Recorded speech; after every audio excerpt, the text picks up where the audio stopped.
Hi friends, welcome back to చిన్ని Nani lover. స్వామి శరణమయ్యప్ప. విషయం ఏంటంటే ఈరోజు మనం ఎక్కడికి వచ్చినామన్నా స్వామి? సుందిల్ల లక్ష్మీ నరసింహస్వామి టెంపుల్. ఇక్కడ స్వామి స్వయంభూగా శిలారూపంలో వెలిసిండు. ఏ విధంగా వెలిసిండు, స్వామివారి యొక్క వెలిసిన ప్రదేశంలో ఉన్నటువంటి ఆనవాళ్ళు ఏంటి, పురాతనమైన ఆలయాల గుర్తులు ఏమున్నాయి, కాకతీయ కాలం నాటి శివాలయం కూడా ఉంది. అది పడిపోయే స్టేజ్లో ఉంది, అయినా కూడా ఇప్పటికీ స్టిల్ అలానే ఉంది. అది ఒక అద్భుతం ఇక్కడ సుందిల్ల గ్రామంలో. ఇంకేమున్నాయన్న విశిష్టత ఇక్కడ? పక్కన ఒక శివలింగం ఉంది. పక్కన శివలింగం, ఎంతమంది చెప్పినా కాకతీయ కాలం శివలింగం అని. అది ఇంకొక విషయం ఏంటంటే, స్వామివారు రాతి రూపం అంటే శిలారూపంలో ఏర్పడినప్పటికీ కూడా స్వామివారి యొక్క శిల అనేది ఇసుకతోనే ఏర్పడి ఉంది. ఇది ఇంకా చాలా అద్భుతమైన విషయం. ఈ స్వామివారికి అంటే నాగరాజు కాపలా ఉంటున్నారు. చాలామందికి నాగసర్పం కనిపించింది అని చెప్తుంటారు. ఇక్కడ స్వామి ఉగ్ర రూపంతో యోగా ముద్రలో స్వామివారు వెలిసి ఉన్నాడు కాబట్టి స్వామిని లక్ష్మీ నరసింహస్వామి పక్కన అంటే స్వామి ఒకే వ్యక్తి అంటే ఏక వ్యక్తిగా ఏర్పడ్డాడు కాబట్టి స్వామికి లక్ష్మీ నరసింహస్వామి అంటే లక్ష్మీ సమేతంగా లక్ష్మి ఉంటేనే స్వామి శాంతంగా ఉంటాడు కాబట్టి లక్ష్మీదేవిని మళ్ళీ పునఃప్రతిష్ఠించడం జరిగింది. ఈ దివ్య క్షేత్రం ఎక్కడ ఉంది అంటే మన పెద్దపల్లి డిస్టిక్లో ఉంది, సుందిల్ల గ్రామం. శ్రీ లక్ష్మీ నరసింహస్వామిని దర్శనం చేసుకోండి, స్వామి యొక్క ఆశీస్సులు పొందండి. ఓకేనా, వెళ్ళిపోదాం ఇంకా.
సో ఫ్రెండ్స్, ఇక్కడ ఏంటి అంటే ఇక్కడ అన్నీ కూడా ముడుపులు కడతారు. అంటే ఏమైనా స్వామివారికి మొక్కుకున్న మొక్కులు కానీ సంతానం కానీ వాళ్ళకి కావాలని చెప్పేసి ఇక్కడ ముడుపుగా కడతారు. రాగి చెట్టు వేప చెట్టు కలయికతో ఈ వృక్షం ఉంటుంది. దీనికి ఆపోజిట్లోనే స్వామివారి యొక్క దేవస్థానం ఉంటుంది. విషయం ఏంటంటే ఇక్కడ ఈ ప్లేస్లోనే స్వామివారు స్వామివారు దొరకడం జరిగింది వీళ్ళకి. సో ఇది ఇప్పటి కాలంలో దాదాపు 700 సంవత్సరాల క్రితం నుంచే స్వామివారికి ఇక్కడ నిత్య పూజలు జరుగుతూనే ఉన్నాయి.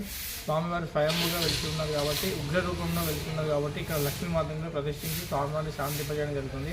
ప్రతి హోలీ పండగకి కూడా ఇక్కడ బ్రహ్మోత్సవాలు జరుగుతాయి, వ్రతం కూడా జరుగుతుంది. సో ఎవరికైనా ఈ లొకేషన్ కావాలంటే చెప్పండి ఫ్రెండ్స్, నేను క్లారిటీగా చెప్తున్నా. పెద్దపల్లి డిస్ట్రిక్ట్లో సుందిల్ల గ్రామం అంటే ఎవరికైనా తెలుసు, చాలామందికి ఐడియా ఉంది. సో స్వామివారిని దర్శించుకోండి, నాతో పాటు మీరు కూడా స్వామివారి ఆశీర్వాదం పొందండి. ఫ్రెండ్స్, లక్ష్మీ నరసింహస్వామి దర్శనం అయిపోయాక ఇక్కడ శివాలయంకి వస్తారు ఆనవాయితీ. ఈ శివాలయం చాలా పురాతనమైనది, శిథిల వ్యవస్థకి వచ్చింది. అయినా కూడా ఇది ఇట్లనే కంటిన్యూ భక్తులు మాత్రం బాగా వస్తారు శ్రావణ మాసం కార్తీక మాసంలో. మనం కూడా లోపలికి వెళ్ళి దర్శనం చేసుకున్నాం. టెంపుల్ ఎట్లుందో చూపిస్తారండి.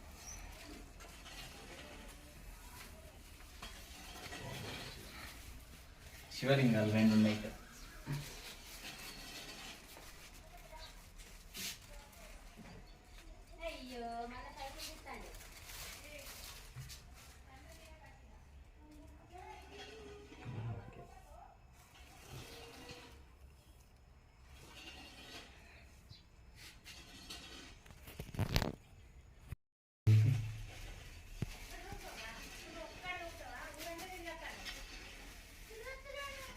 చూసా ఫ్రెండ్స్, ఇక్కడ ఏంటంటే శిథిలావస్థలోనే ఉంది. అన్ని బండలు ఒకదాని మీద ఒకటి వేసినట్టే ఉన్నాయి.